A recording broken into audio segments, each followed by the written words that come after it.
Hello everybody, today we're working on a Baby Jedi cake topper. So we're going to start with the sleeping baby mold. This is a very popular mold. You can buy it online. You can actually also buy it at Hobby Lobby. So what you see me doing right now is pushing that fondant into that mold, making sure that it gets into all the little cracks and crevices. It's very, very important to get all of those little creases in there. Every little detail matters because this mold is not very big. And the most important part, obviously, for this guy is the face. For the rest of his body, we're really going to cover up a lot of it, so the face is the most important. And I use my paring knife to cut off the excess, and then I'll just give that fondant a few more pushes to make sure that it really is in all the correct spots.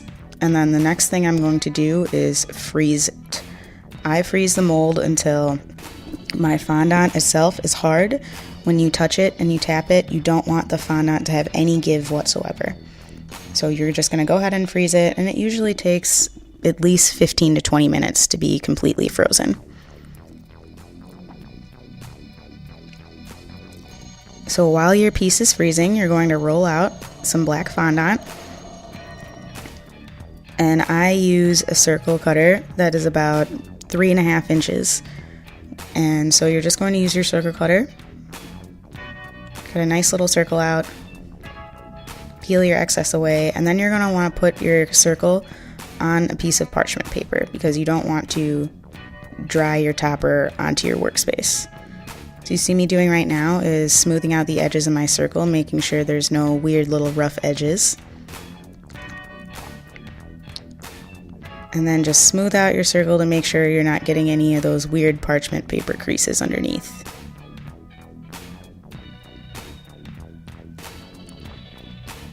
Since this guy is a Jedi, we want him to look like he's in space, so we're going to use a mixture of luster dust and vodka on the end of my paintbrush, and I'm just going to splatter it onto my little circle.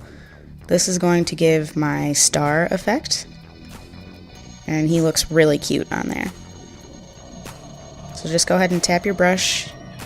You want to get a variety of different sizes of drops.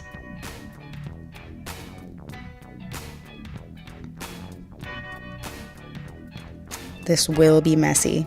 Sorry in advance, guys.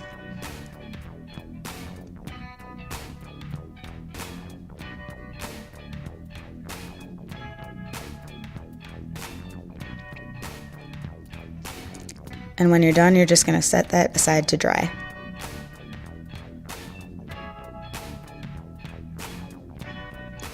So now that we have our baby out, he was in the freezer, and then we let him dry for at least a day. You want him to be 100% rock hard so that when you start adding on all these details, you're not going to mess up any of his features. So right now I'm just rolling out a cream-colored piece of fondant, almost ivory, and that's going to be his Padawan outfit. And you want it really thin. We're talking paper thin because you want some of his little details to still be able to stick out. So right now I'm just using some tylose glue on all the parts of his body that I want it to stick. You'll notice that I'm not doing the lower half of his legs, his hands, or his feet, and that's because I don't want the ivory on there. I'll be either not covering them or I will be covering it with a different color. So go ahead and slice a nice straight line across your ivory fondant and just lay it across the top of your baby. Just go ahead and smooth it onto his body. You really want to make sure that you get that little back crease and the little creases where his arms and legs fold. So you can see his body is starting to take shape underneath that piece of fondant. And I find it easiest to cut off a lot of the excess so I don't have to work around all of that. I can just maneuver it with my fingers. So now we'll lift him up, and this is why your baby needs to be rock hard because you can't do this when he's soft. So we want this guy to have long sleeves, so we're going to use our sugar shaper and push into the little crease around his neck because we want it to look like he's actually wearing his little outfit. And I'm just using my finger to smooth out some of those areas before using my sugar shaper. And then go ahead and make those creases for the inside of the arms and legs where they're folding in. I use this round-tipped sugar shaper, and I also use the pointed one.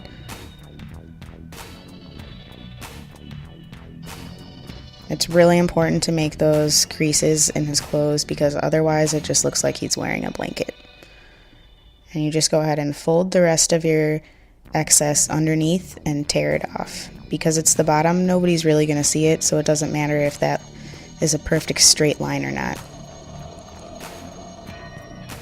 And like I said, you just want to make sure that that outfit is really getting into the crease around his neck to make sure that it looks like he is actually wearing it. And just like before, we're just going to pull that excess off, and it's not going to rip the rest of your fondant because you have put tylose down on his body. So your fondant shouldn't move around when you pull that excess off.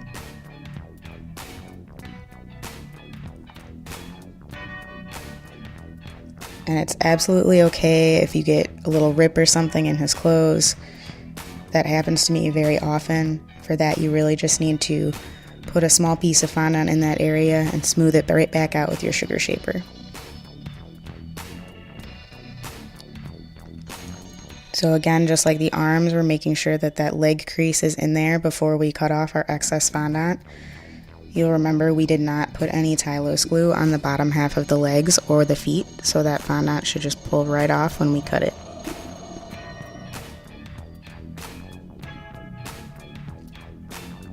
Now the most difficult area of this baby figurine to get is underneath inside the legs.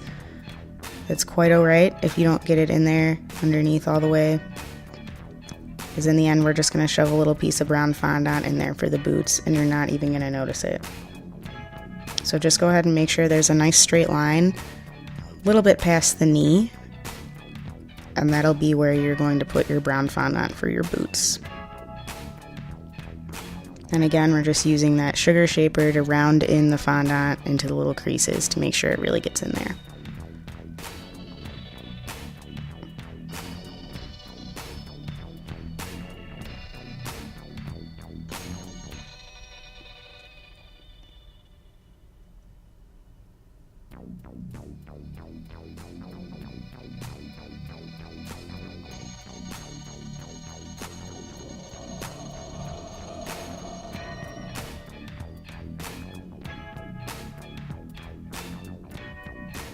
Now I have been asked in the past why I don't just make the baby's body the onesie color and then just attach the feet and the hands and the head later on, and that's because it just doesn't look as cute. Honestly, it gets too much of the little creases and it just looks like the baby's skin is that color. So you really do need to cover it in this really thin layer of fondant to get the full effect of it wearing a little onesie.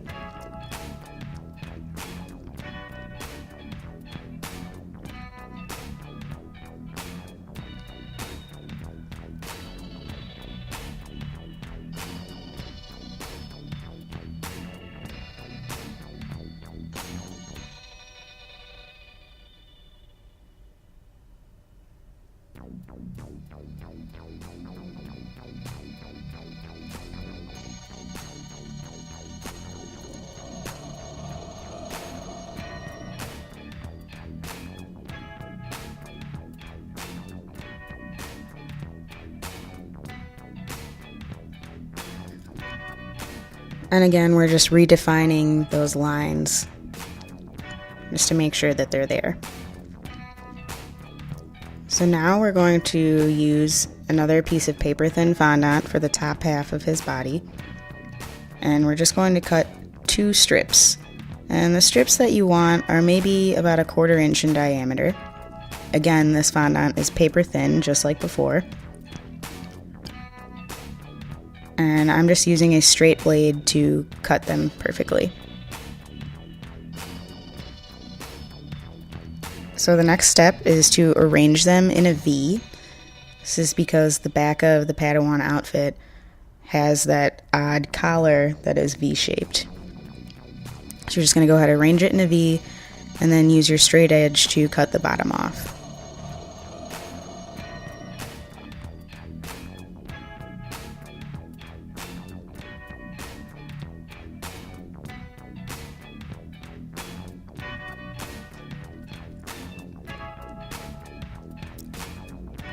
So now we're going to go ahead and place that on the baby's top half. As you can see, it's a little bit too thick though, so I'm just going to cut it a little bit thinner. Like I said before, you want it to be around 1/4 inch thick. Mine was a little bit bigger than that. So again, I'm just using my straight razor to cut a tiny bit off.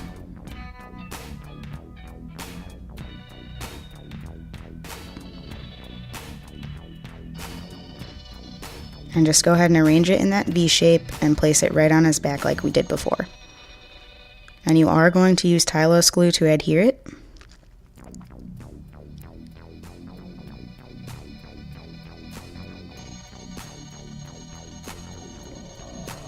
So you're just going to go ahead and lay that on top of his body. You'll notice that the edge that I cut off is sitting perfectly with the crease in between his arms and his legs.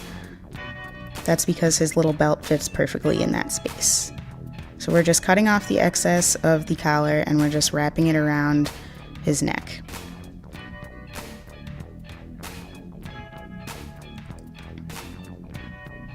And of course, we're going to use our sugar shapers to help us get that fondant into those little creases and smooth it out so it looks cohesive with the rest of him.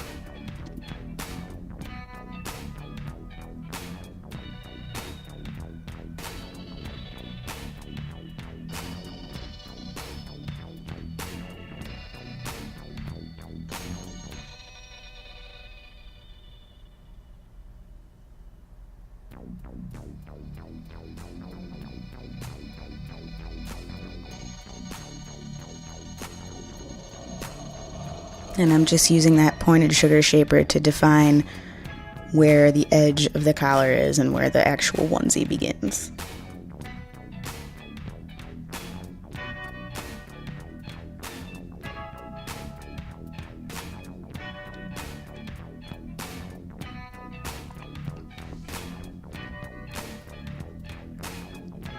So now I'm going to use another sugar shaper, not an Innovative Sugarworks sugar shaper.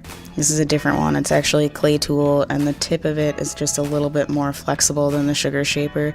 So for really delicate work like this, I like to use that one instead. Really, you can use anything to do the defining lines. This is just a preferred tool of mine.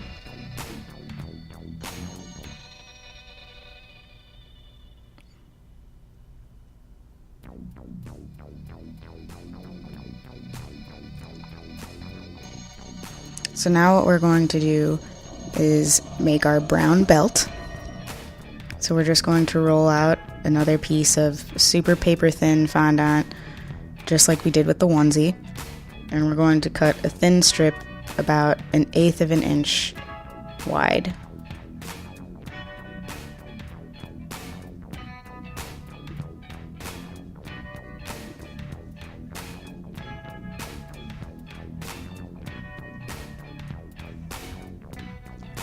So go ahead and place that right on there.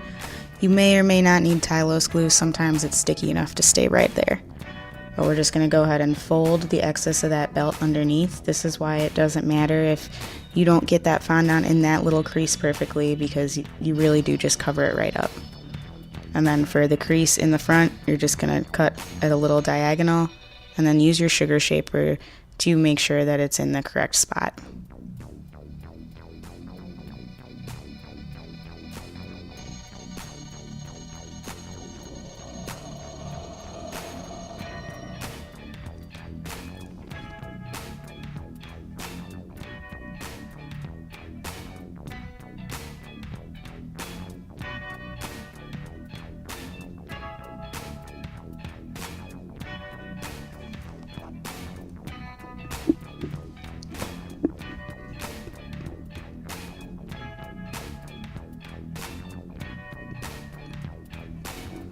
So now we're going to create the pocket that goes on the back of his belt. To do that, you're just going to need a little cube of brown fondant. I make the pocket about 1/8 of an inch thick and about 1/4 inch wide. And I just use a straight razor to cut that.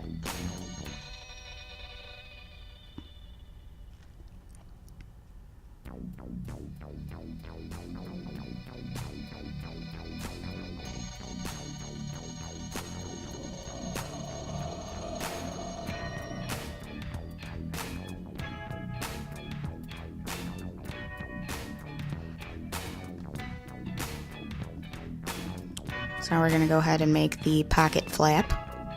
So for that, we're just going to use our straight razor once more. And we're going to cut a strip that's the same thickness as your pocket. And we're going to cut the corners off of one side, just to give it that little pocket look. And then we're going to cut that corner off the end as well. I'm just going to use a little bit of tylose glue, and we'll stick our little cube on there, and then fold the top flap of the pocket over.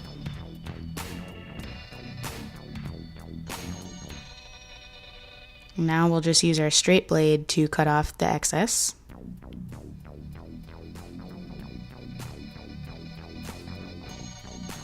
And then we'll go ahead and use a little bit of tylose glue to stick it to the back of his belt.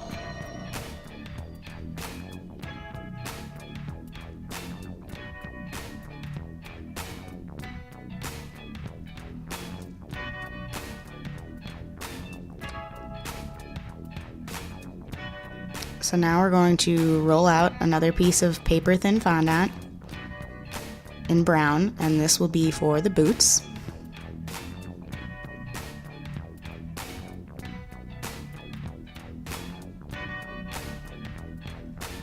So now we're going to go ahead and cut our strips about 3/4 of an inch wide. Again, you want it to be really paper thin. We're going to apply a little bit of tylose glue to his feet and legs. And then I use one of the flat ends as the end that you want to put up against the inside crease of his leg. I just find that to be the most convenient way to attach his boots on there. You may find a better way, but this is the best way that I've found. And then we're just going to use our sugar shapers again in those creases just to make sure that it's all in there. And like I said before, try not to worry too much about getting fondant underneath the butt and inside the legs, because after you really put the boots on, you're just going to shove a little piece of brown fondant in there and smooth it out with your sugar shaper, and you won't even notice that you didn't get anything in there beforehand. So I'm just making sure with my finger that I get that little crease around the ankle. I'm also going to cut a few thin strips for the top of his boot. So once you've got that boot formed, you're going to want to use your X-acto knife and just create a few little cross hatches. This just gives the boot a little more definition. And you don't need it on the bottom half of the boot, the top half of the boot is fine.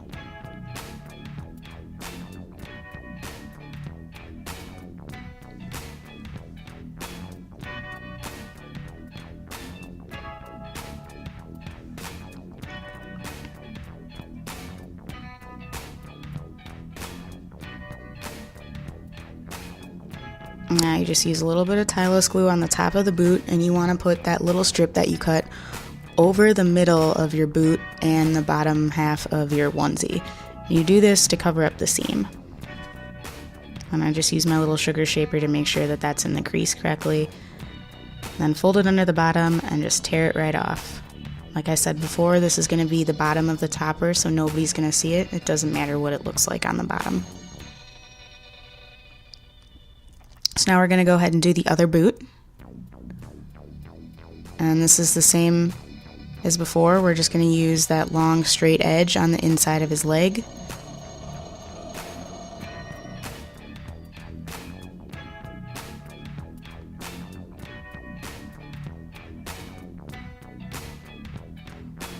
And use your finger to make sure that you really get those ankle and bottom foot creases down.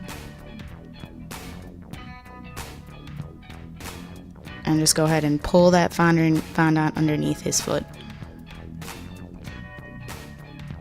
Pulling it underneath rather than cutting it from the side really helps add to the effect that he is in fact wearing the clothes. If you were to just cut it at the bottom, you risk having that slight little piece of skin-colored fondant, and that little effect can ruin the whole topper.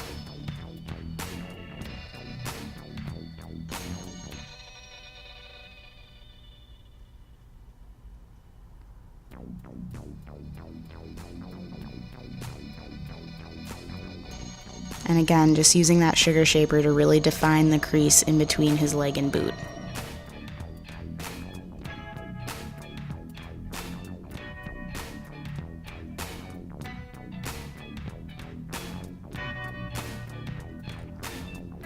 And just like I said before, we're just going to shove a little piece of brown fondant in there. Because it's a dark area, nobody's really going to look in there anyways, and you won't really be able to tell that it's in there. And that's just to cover up any nude skin color that is showing.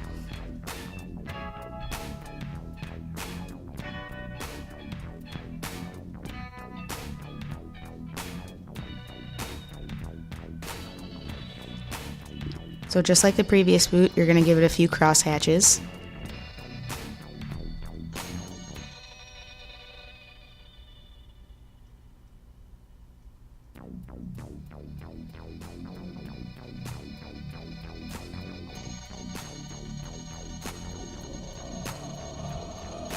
And you're going to redefine those curves.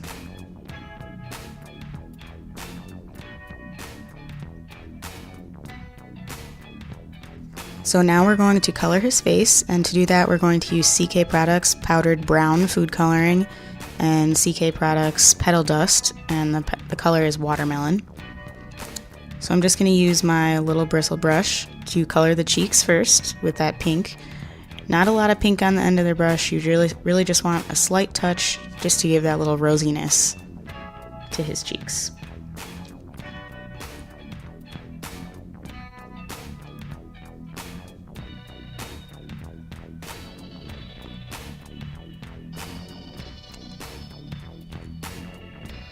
So now we're going to go ahead and dust the top of his head. For this guy, I want him to have like a light brown auburn hair, so we're just going to go ahead and use that brown straight as it is. And again, this is one of those reasons that your baby needs to be rock hard when you start making the topper, because you really need to manhandle him and turn him around and make sure that you're getting all the little cracks and crevices, and when you do that, you really do mush the fondant up with your fingers. So it is a huge help to have it 100% dry. In fact, if you could dry the baby wearing the onesie before coloring him, that would be even more beneficial.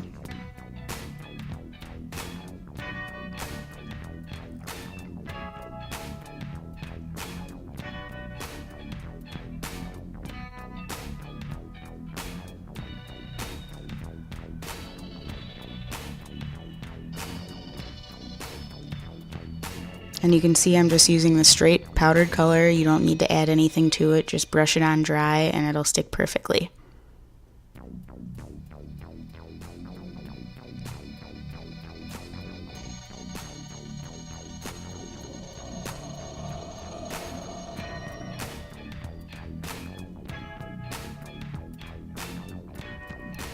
Now, as you can see, there's a lot of little brown pieces of dust everywhere. I use canned air to just spray it right off of there.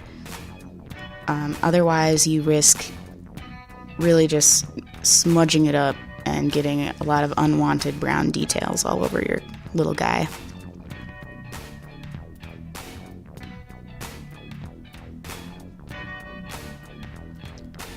So once all his little details are done, you're just going to go ahead and brush a little bit of the inside of his mouth, just the tiniest bit with that brown, and then just go ahead and stick him right on top of your little space topper. Now, last but not least, obviously he needs a little lightsaber. So we're going to use some blue fondant, and you're just going to roll a little thin log, about 1/8 of an inch thick. And you want it to be maybe about 2 inches long.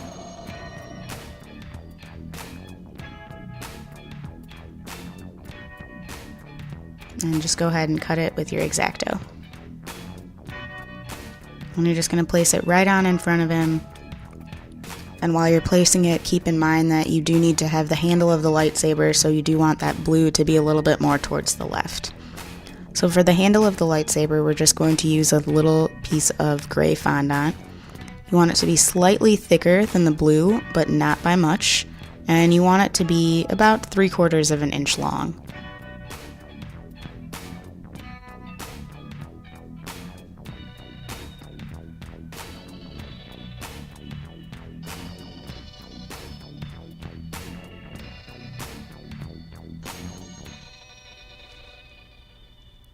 And again, just go ahead and stick that right on the end of the lightsaber on top of your black plaque that you made.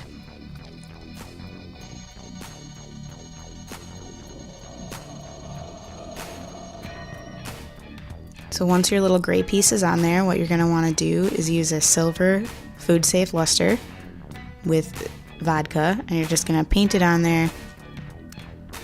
And you just want to make sure to cover up all that gray.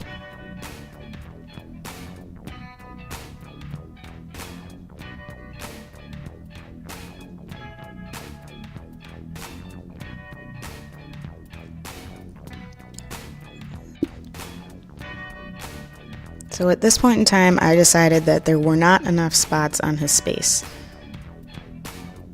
So I'm giving him a few little white dots with white food coloring. This particular brand is the Hobby Lobby brand. You can use any brand you want. This is just what I had available on hand at the time. And I'm just applying small dots with a paintbrush.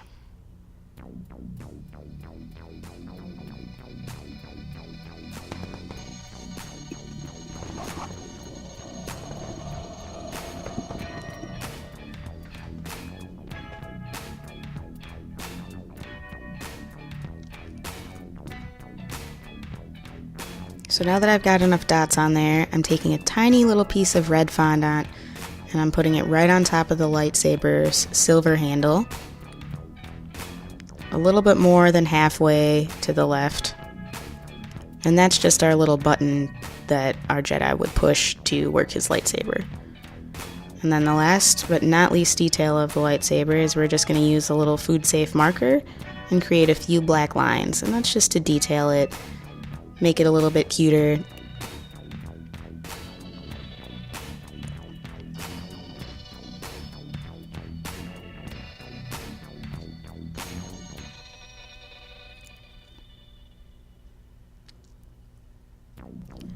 And that's it, guys. Now you have your own little baby Jedi for an awesome Star Wars cake. Hope you enjoyed this tutorial, and please subscribe to my YouTube channel for more videos. Thank you so much for watching.